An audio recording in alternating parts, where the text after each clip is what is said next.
today we are going to learn about Laghu Parashari from Shri Chandrashekhar Sharma sir. Sir is going to teach us about what is included, what is the content of Laghu Parashari, how it is useful for the astrological community. So, sir, please welcome and please educate us about Laghu Parashari. Thank you, Veda. Laghu Parashari many a times is assumed to be a different text than Parashari by many people, which is Parashari is generally known more by the name Laghu Parashari Hora Shastra, which is nothing but to differentiate it with the Laghu Parashari and Madhya Parashari. Laghu means concise.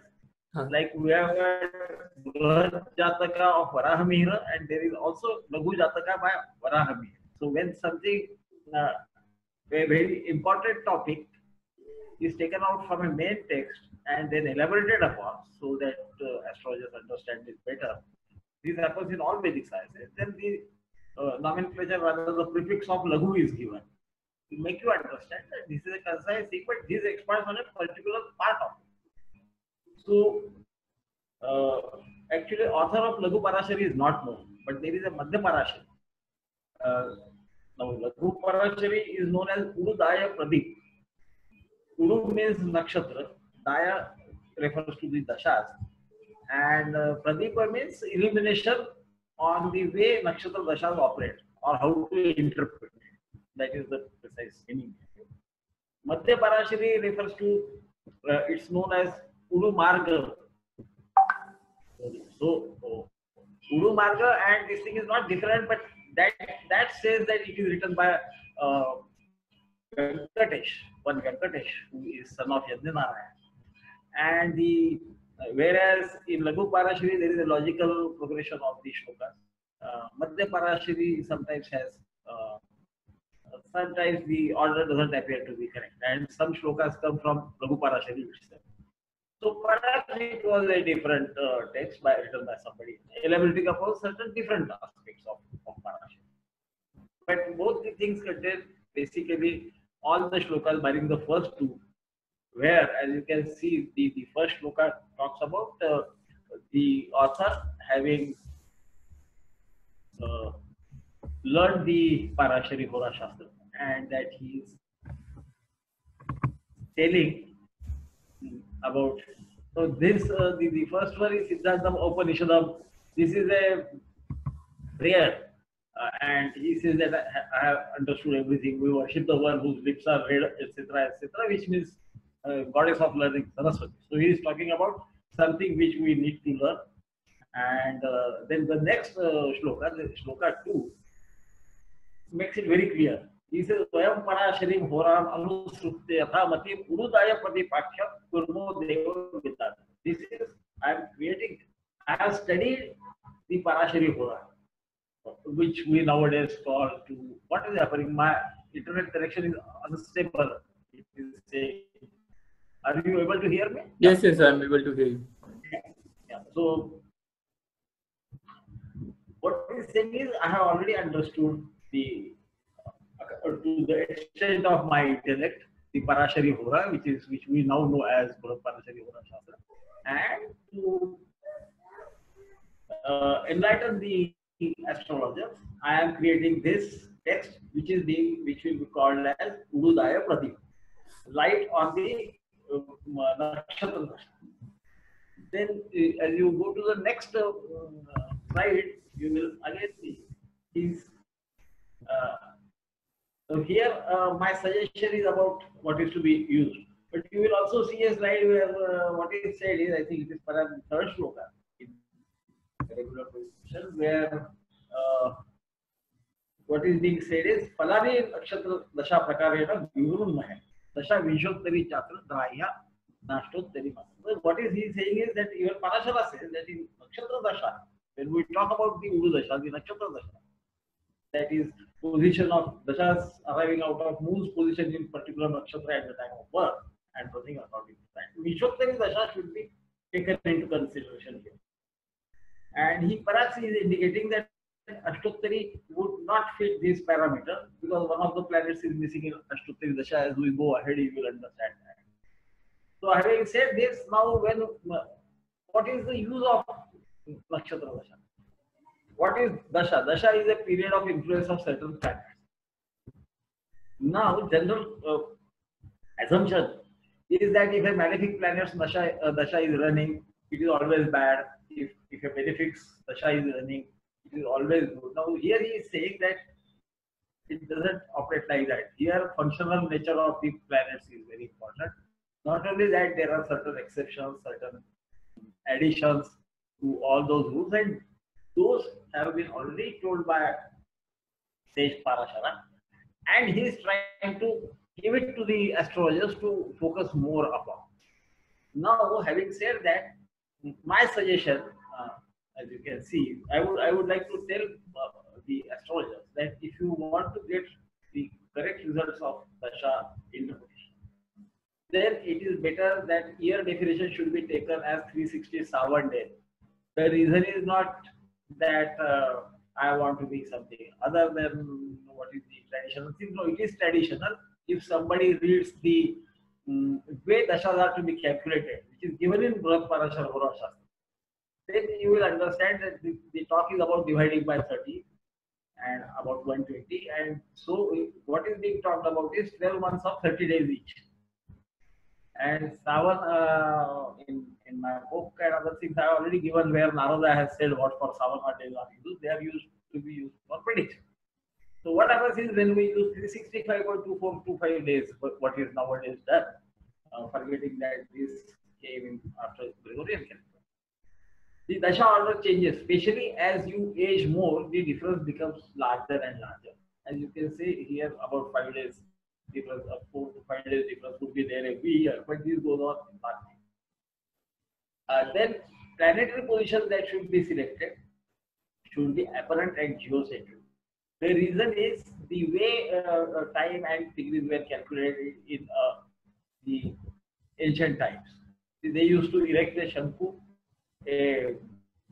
Shanku means a sort of a pyramid, but it is not pyramid. It was a stick on which the rays of sun would fall, and according to that, the degrees and everything was calculated, or what is called as Greek Siddhanta. Even otherwise, in Siddhanta, they say that even after calculation, you must confirm whether this is correct by actually citing the planets. So this is the next one. Same reason applies why sunrise has to be tip of the sun's disk when it appears on the eastern horizon. This should be the definition of sunrise. Because unless sun rises, no shadow falls on the Shanku, and so you can't understand that. If somebody has gone to Jaipur or Ujjain or any of the old Vedashala, you will find how that operates and how it is calculated. As the sun rises, the shadow tells you what is the degree, what is the time, what is even the ion amsha, and so on and so forth. And then nodes have to be mean nodes, because Sadaiva Bakrina Daitya. This is nothing that is my input. That is what the sages said. That was the parameter used. So you change the parameter, your results change. And ion amsha, I prefer to use traditional Lahiri ion amsha. Chitta Paksha ion amsha is important. And traditional Lahiri is what I use. People can try their own, but I don't think there would be a great difference because of that. But still, it is better to use the parameters which are generally used, or most of which were suggested by the sages, barring the Lahiri, traditional Lahiri ion option, because they had said that ion option is go on changing, and the system is given in Laghu Graha Laghu and other places. So, I am an engineer by profession, so my system is very simple. If somebody designs some calculation things which is based on calculation, then I better use the same parameter. I mean, I can't use a meter to measure something which is in yards. I think you are in US, you know, you will talk about miles, we will talk about kilometers. Yes. Difference is 1.6 times. So it will make a hell of a lot of difference. Or the imperial gallon and the US gallon. So 4.5 liters and 3.5 liters. So you can't use that. If you use, what will happen is you will sometime or other your vehicle will stop somewhere in between without the gas and whatever. And like in India, when we talk about gas, we talk about cooking gas. When you talk in the US about gas, it is about gasoline. Gasoline. So I think when we are dealing in subjects which are scientific, and astrology to my mind is a most scientific subject, we better use the parameters which were suggested by the sages, and it is all written in Brhat Parashara Shastra. If only people care to read what is written. Okay, so having understood this dasha is to be used. Even here, what happens is we assume that because functional planets are there, they will always give good results. Or since the planets are lord of the Trikasthana, as they call it, 6, 8, and 12, they will always give the bad results because they become the functional malefics. But when we go through this, you will understand no, in certain circumstances, even they can give good. In certain circumstances, even the good planets can give negative. I mean, even the functionally benefic planet can give negative results. Then what is, as we go down and we go on talking about it when we start the Vedanta, we will also understand that how the results are to be seen is from the position of the planet sitting in a bhava. And then so there is now a system of taking the dasha Rashi as the Lagna and then calculating for it. It may be right, I can't comment on it, I'm not an expert on that. But I think if we are interpreting from the Laghu Parashari system, we better stick to the parameters that are given. Okay. Next thing that is to be remembered is, though it doesn't come in Laghu Parashari, but by implication they are already saying that, and that also appears in Laghu Parashari Hora Shastra. So as I again say, at my age of 72, I can always afford to be very blunt. People rarely read the book that they swear by. And even in Parashari, the importance of transit is given. So after all this, you must also look at transit. Because what dashas tell you, I mean, when we go by Laghu Parashari, it is of course nothing but illustration of what Parashara has said. The shlokas are said. And that is why I have written a book called Commentary on Laghu Parashari and Madhya Parashari, from which we are giving some part of it, not the entire thing. There I have given in more in details of more explanation is given, and my own opinion is also given about what is being said. So we should, I mean, any rational person should understand that say Jupiter's dasha is for 16 years. So does anybody's life remain same for 16 years? No. So what happens? There has to be some other thing coming in which modifies. So all these things must be understood when we are talking about dasha. There's another part about which he has very clearly said. He talks about dasha and antardasha. And he says about and dasha. But we must understand that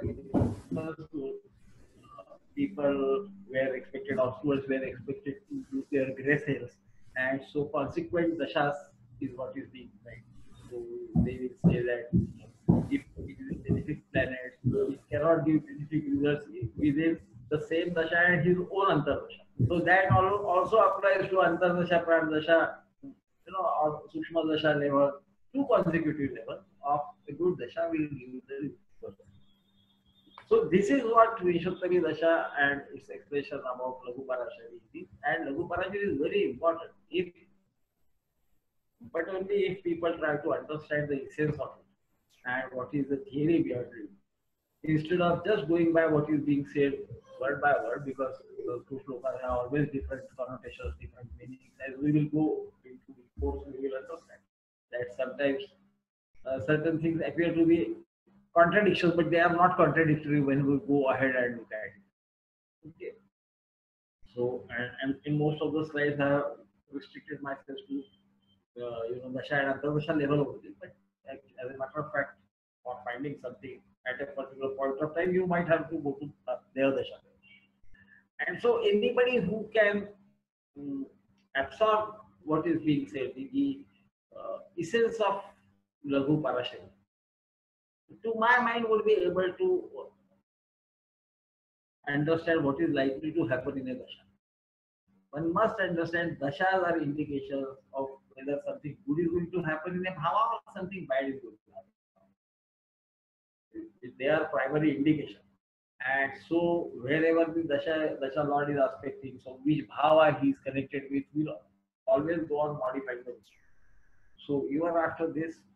This is called Gita of Vedic Astrology by some people, and I agree with it. It is concise, and since it is concise, it needs to be elaborated upon. And one who needs, every time he reads, he will understand something else.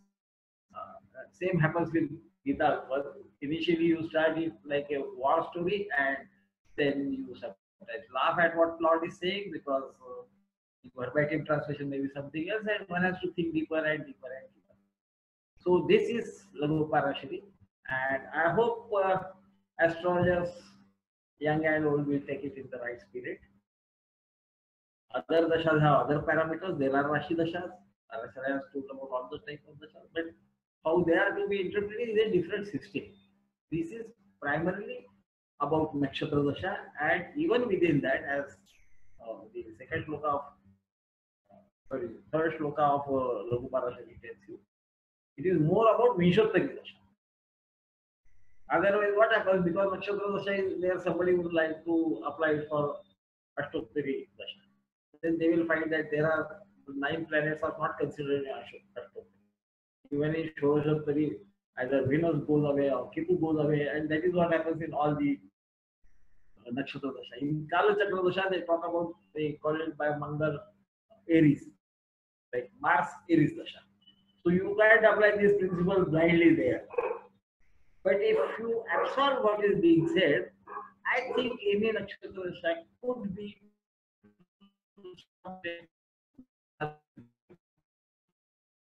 this is and if people listen to it as understand it, you must to.